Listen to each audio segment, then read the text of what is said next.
10 अप्रैल 2019 को हमने पहली बार ब्लैक होल की फर्स्ट इमेज को देखा था, जिसको इवेंट होराइजन टेलीस्कोप द्वारा कैप्चर किया गया था। लेकिन ऐसा नहीं है कि ब्लैक होल अचानक ही हमारे सामने आ गया हो। ये कॉन्सेप्ट सदियों से चला आ रहा है। जिस समय कोई ना दूरबीन थी और फिर भी वैज्ञानिकों ने दावा कर दिया था कि हमारे स्पेस में ऐसे दानव छुपे हुए बैठे हैं। लेकिन ऐसा क्यों है कि ज्यादातर ब्लैक होल्स गैलेक्सी के सेंटर में ही मौजूद होते हैं। एक supermassive black holes of solar masses अपने आसपास के स्टार्स, प्लैनेट्स, ऑब्जेक्ट सभी को अपने अंदर एब्जॉर्ब करता रहता है। लेकिन ब्लैक होल्स की उत्पत्ति कैसे हुई और क्या ये बिग बैंग के समय से ही हमारे स्पेस में मौजूद थे?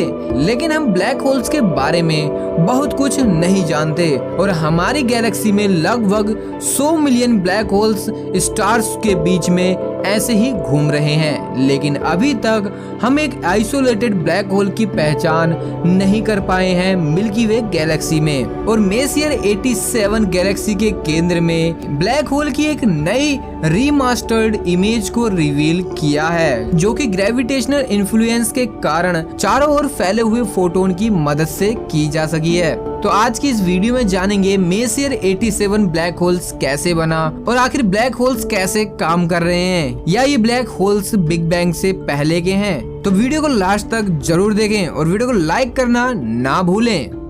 Messier 87 black holes messier 87 Galaxy के केंद्र में स्थित है, जो हमारी धरती से लगभग 55 मिलियन लाइट ईयर्स दूर मौजूद है। इवेंट होराइजन टेलीस्कोप द्वारा 2019 में पहली इमेज को जारी किया गया था, जो कि मेसियर 87 सुपरमासिव ब्लैक होल के चारों ओर का एनवायरनमेंट था, ना कि ब्लैक होल। और इस ब्लैक होल के एनवायरनमेंट को एस्ट्रोनॉमर्स ने ब्लैक होल के ग्रेविटेशनल इन्फ्लुएंस को जिम्मेदार बताया, जिसके कारण ही हम ब्लैक होल को देख पाए।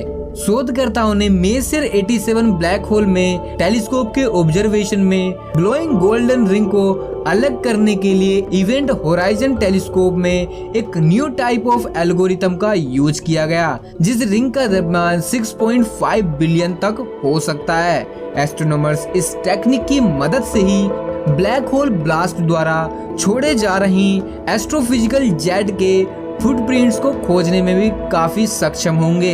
ये जेट सुपरमासिव ब्लैक होल के आसपास के मटेरियल से बने होते हैं, जो धीरे धीरे सेंट्रल कॉस्मिक टाइटन के सरफेस पे जाते रहते हैं। जैसा हमें पता है कि मेसियर 87 सुपरमासिव ब्लैक होल मैटर का एक प्रचंड राक्षस है। यह इन जेट को बार बार विस्फोट करता है। यह गैलेक्सी के सेंटर में बहुत छोटे छोटे ब्लैक होल से बिल्कुल विपरीत होता है, जो इतनी अधिक मात्रा में मटेरियल को निगल जाता है कि वैज्ञानिकों ने इसका कंपैरिजन हर मिलियन वर्ष में जितना चावल इंसान खाता है उतना ही ये एक बार में खा जाता है। नई remastered image event horizon telescope ने ब्लैक होल की आश्चर्यजनक उपलब्धियों से रूबरू कराया है। प्लैनेट साइज ऑब्जर्वेटरी वैज्ञानिकों को सुपरमासिव ब्लैक होल को डीप से एनालाइज करने की अनुमति देता है, कुछ सालों पहले जिसकी कल्पना करना असंभव था, क्योंकि किसी भी लाइट्स का इवेंट होराइजन की दूसरी साइड से एस्केप नहीं हो सकती थी। 2021 में मेसियर 87 के सेंटर पर उपस्थित सुपरमासिव ब्लैक होल की फर्स्ट इमेज के बाद इवेंट होराइजन टेलीस्कोप ने एडिशनल इमेज रेडी करी, जिसमें पोलराइज्ड लाइट में ब्लैक होल देखने को मिल रहा था कि ये किस तरह से ब्लैक होल के चारों ओर पोलराइजेशन और मैग्नेटिक फील्ड पर मोहर लगा दी।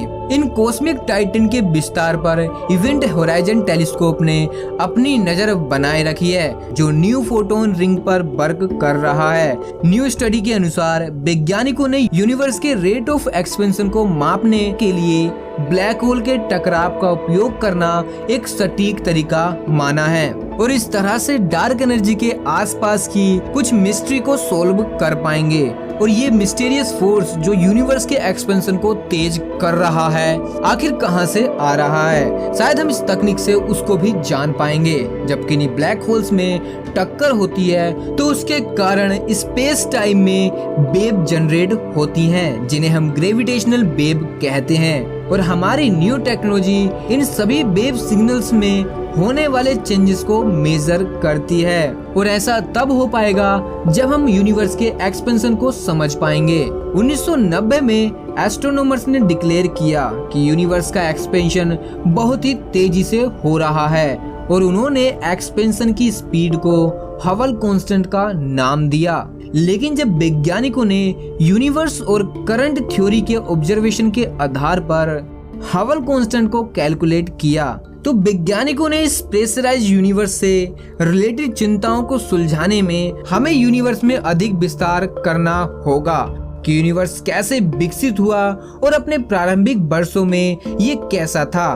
कथित तौर पर एक्सपेंशन ऑफ यूनिवर्स को बेहतर ढंग से समझने के लिए कॉस्मोलॉजिस्ट को पहले डार्क एनर्जी की कुछ प्रमुख पहेलियों को सोल्व करने की जरूरत पड़ेगी, जो कि हम इस टेक्निक से कर भी पाएंगे। क्योंकि जैसे हमें पता है कि डार्क एनर्जी ही यूनिवर्स के 68% मैटर और एनर्जी को बनाती है और वैज्ञानिक इसी सवाल को सोल्व करने की कोशिश कर रहे हैं कि ये मिस्टीरियस फोर्स आखिर कब मैटर पर शासन करना शुरू करता है और यह स्विच क्यों होता है। स्पेक्ट्रल सीरन मेथड के अनुसार कि गैलेक्सी के केंद्र में ही ग्रेविटेशनल वेव का कारण छिपा है। स्पेस टाइम में बहुत सी वेव मौजूद हैं जो कि बेहद ही पावरफुल कॉस्मिक इवेंट जैसे न्यूट्रॉन स्टार और ब्लैक होल जैसी विशाल कॉम्पैक्ट ऑब्जेक्ट के टकराव और विलय द्वारा जनरेट होती हैं।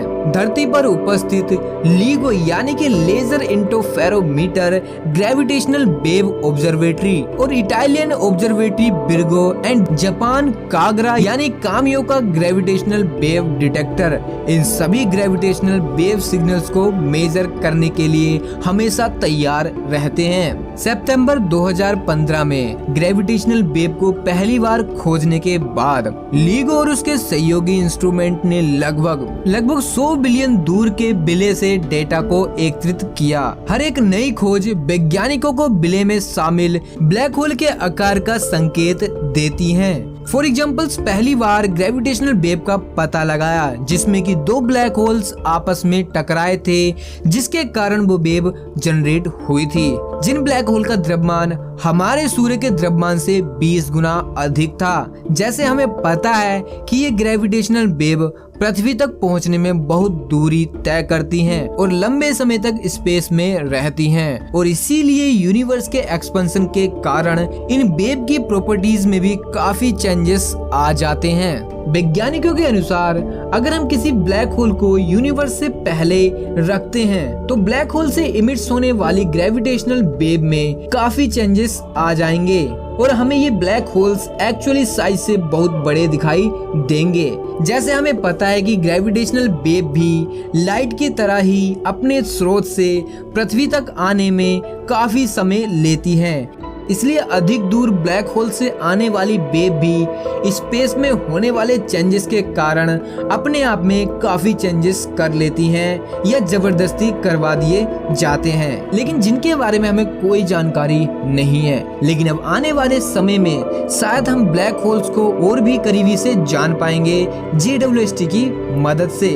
तो जरा दिल थाम के बैठिए क्योंकि JWST उतर चुका है स्पेस में ऐसी मिस्टीरियस मिस्ट्री को सोल्व करने के लिए। आपको क्या लगता है हम कभी ब्लैक होल को करीबी से जान पाएंगे? कमेंट सेक्शन में अपनी राय जरूर दें और अगर वीडियो पसंद आई हो तो वीडियो को लाइक एंड शेयर करना ना भूलें। साथ ही अगर चैनल पर नए हो तो चैनल को सब्सक्राइब कर बेल आइकन को प्रेस भी जरूर कर दें ताकि आने वाली न्यू वीडियो की नोटिफिकेशन आपको सबसे पहले मिल सके। तो चलिए मिलते हैं न्यू वीडियो में न्यू टॉपिक के साथ। तो जब तक के लिए be alert, be happy, be curious.